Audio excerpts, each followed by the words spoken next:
Imagine this: a dark, eerie night. The kind of night where the wind howls through empty streets and the moon casts a ghostly glow on everything it touches. But this particular night was different. What happened next would defy logic and leave everyone speechless. A 7-year-old boy, just a child, somehow managed to break into the most forbidden place in town, the morgue. The same place where the dead rest in silence, untouched by the living. But he wasn't just there to see the lifeless bodies. No, he had a strange purpose, a dark mission that no one could have possibly imagined.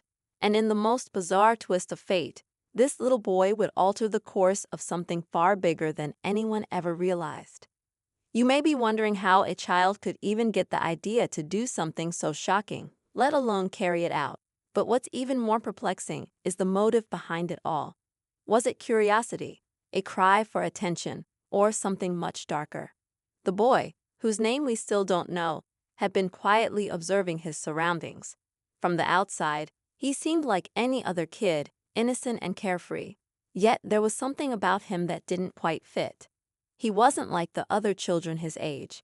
He wasn't afraid of the things that normal children would avoid. And one fateful evening, that strange fascination would lead him to the morgue. But it wasn't just the boy's act of sneaking in that would shock everyone. It was what he did next. After gaining entry into the cold, lifeless building, he approached one of the deceased bodies in the morgue. It wasn't the usual horror movie scene. He didn't scream or run in fear. Instead, he moved with a certain purpose, almost as if he had done this before. The boy carefully took out a vial, and without hesitation, dropped 3 tiny drops of a mysterious liquid onto the body. You could feel the tension in the air, like the stillness just before a storm. What was in that vial? Why this body? And what did the boy think would happen? At this point, you might be thinking this sounds like the beginning of a creepy urban legend, but it wasn't. This story is very real. The event would eventually be uncovered, and it would spark more questions than answers. Why would a 7-year-old, still so young, do something that defied the natural order of life and death? Was this some kind of twisted prank or a ritual? And most chillingly, what was the boy's connection to the deceased? Why this particular body?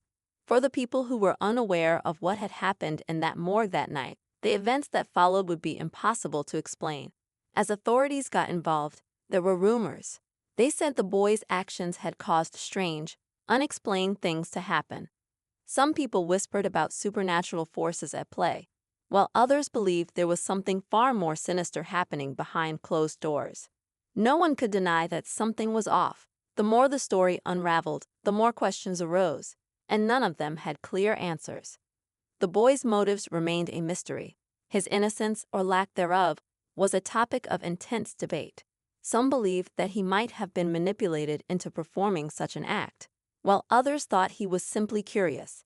But the liquid he had used, that was the piece of the puzzle that no one could figure out.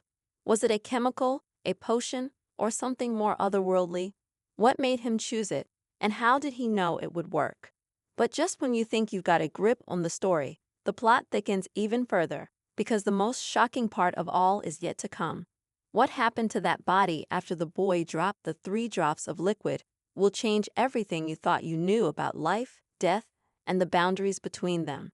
It wasn't just an incident. It was the beginning of a sequence of events that would leave the small town shaken to its core. The repercussions of that night would echo through the community for months, if not years, to come. What was the boy trying to achieve? Was he a harbinger of something terrifying, or was there something far more sinister behind the scenes? And most importantly, did the boy succeed in whatever it was he intended to do? The answers may be far more unsettling than you could ever imagine. As the days passed after that strange night at the morgue, the town was buzzing with confusion and fear. Whispers floated from one corner of the community to the other, each version of the story more outlandish than the last. People had begun to talk about the boy, the one who had broken into the morgue. Some said he was cursed. Others believed he had stumbled upon some dark secret. But the truth was far more complicated than anyone realized. In a small town like this, everyone knew everyone else. And this boy, though mysterious, was no stranger. He had always been an odd child, quiet, withdrawn, often seen wandering the streets late at night. His name was Elias, and he lived with his mother, a woman who was just as enigmatic as her son. Some folks in town knew little about her, but the ones who did spoke in hushed tones. There were rumors about her, strange behaviors, unexplained disappearances. It was almost as if she and Elias were a pair of shadows, always lurking at the edges of people's awareness, but never fully visible. Many believed that the boy's strange actions were somehow connected to his mother. Was she involved in this somehow, or was Elias just a product of a broken home? But Elias' actions that night seemed to have come from nowhere. No one had ever expected the quiet, solitary boy to do something so unnatural. Even the local authorities were perplexed. They couldn't understand why he would target a morgue, let alone risk everything for what seemed like a meaningless, bizarre act. The boy wasn't known for mischief.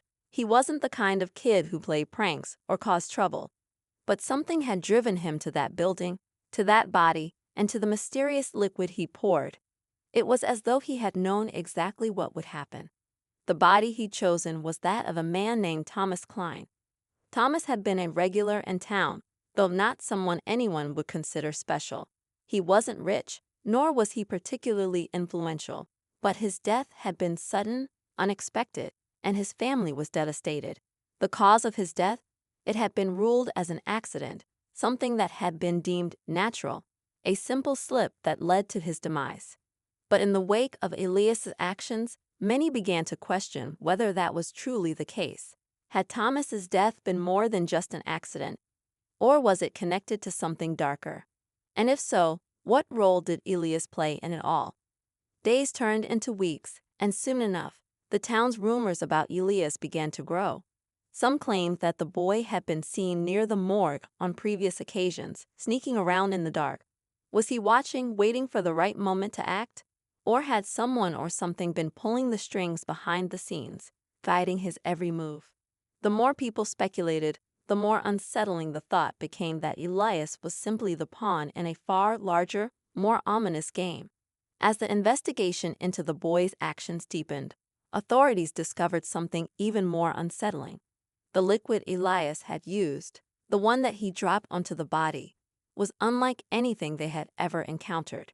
It didn't match any known chemical, nor did it seem to have any natural properties. In fact, it was as if it had no origin at all. The authorities were baffled. How had a 7-year-old come into possession of such a substance? And why had he chosen to use it in the first place? They had no answers, only more questions. All they knew for sure was that Elias had been in the morgue that night. The rest was shrouded in mystery. But things began to take an even darker turn after that. Reports started to trickle in from locals, people who had seen strange things happening in the town. They spoke of flickering lights in the middle of the night, whispers coming from empty rooms, and shadows that seemed to move of their own accord. It wasn't just the town that was changing. It was the very air, the energy, that seemed to shift in an eerie way. And it all seemed to coincide with Elias' actions. Was it just coincidence, or had the boy awakened something by his ritual at the morgue? Meanwhile, Elias's mother grew more and more distant.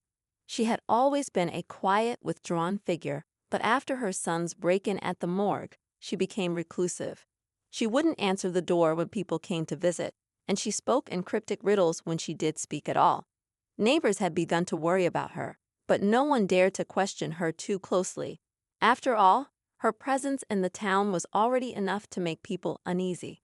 It was almost as if she knew something about Elias and the strange events unfolding in their town. Then, one fateful evening, something happened that no one could have predicted. Elias was found in the middle of the street, standing frozen, staring at the sky. He didn't speak, didn't move. He was as still as the grave.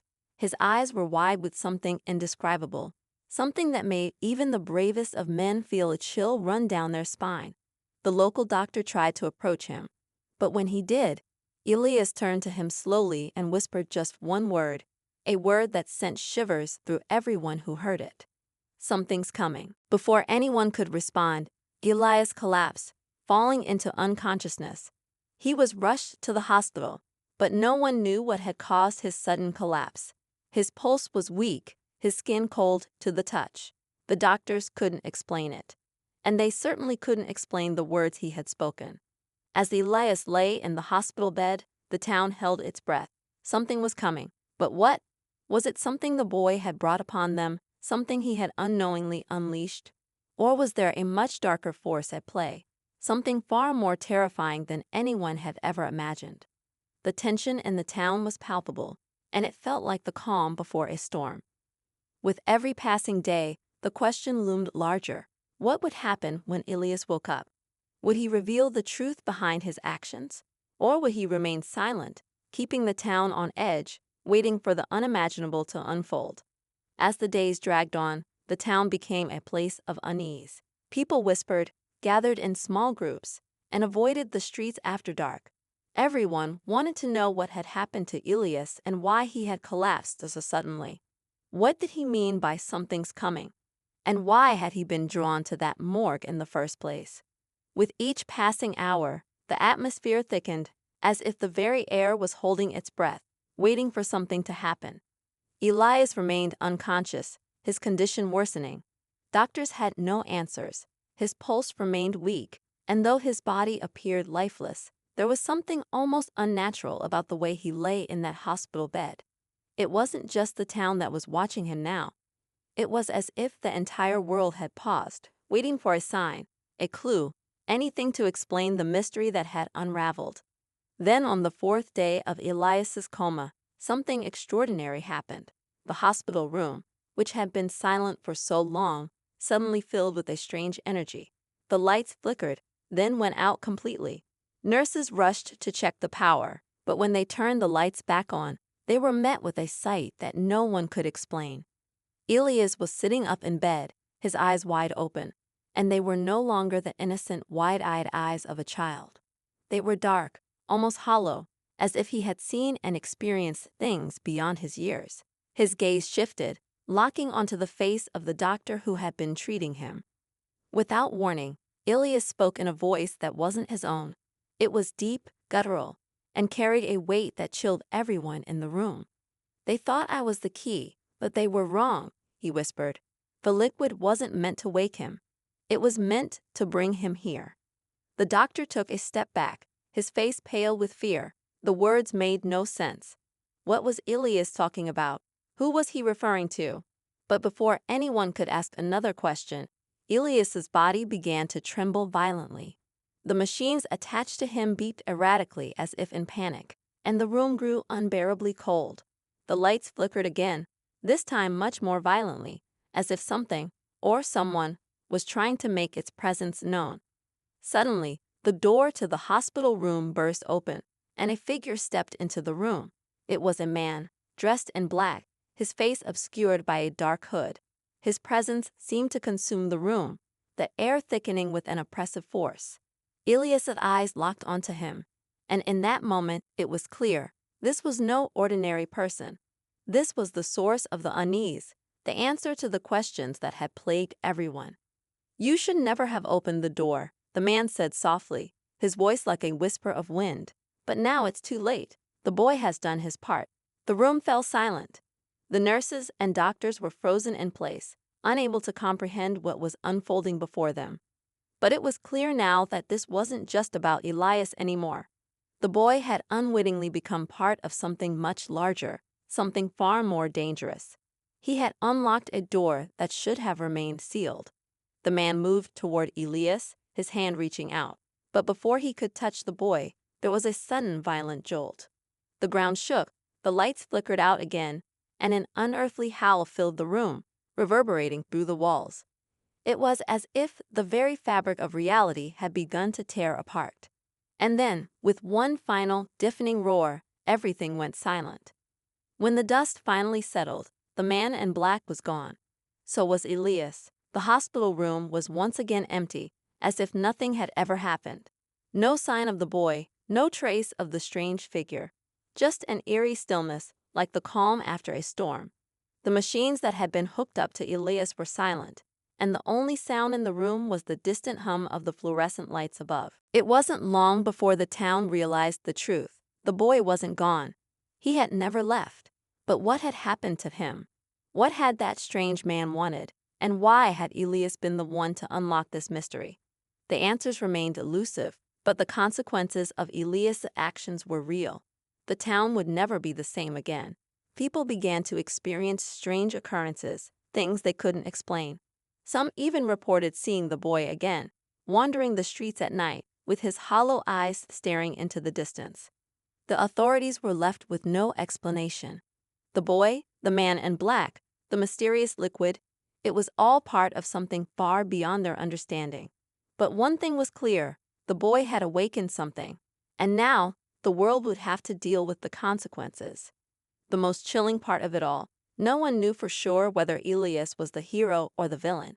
Was he an innocent child who had unwittingly set something terrible in motion? Or was he the key to something darker, something far more powerful than anyone could comprehend? As the story of Elias and the morgue became a haunting legend, one thing was certain. The line between life and death, between the living and the dead, had been shattered, and no one knew what was coming next. The town would never forget the boy who had broken into the morgue and changed everything. The story of Elias lingered in the air, a reminder that sometimes the darkest secrets are hidden in the most unexpected places. And some mysteries, once uncovered, can never be put back in the box. And so, the story remains unfinished, a chilling reminder of the unknown forces that can shape our world and the lives of the innocent. What happened that night? And what will happen when the door Elias opened finally closes? Only time will tell.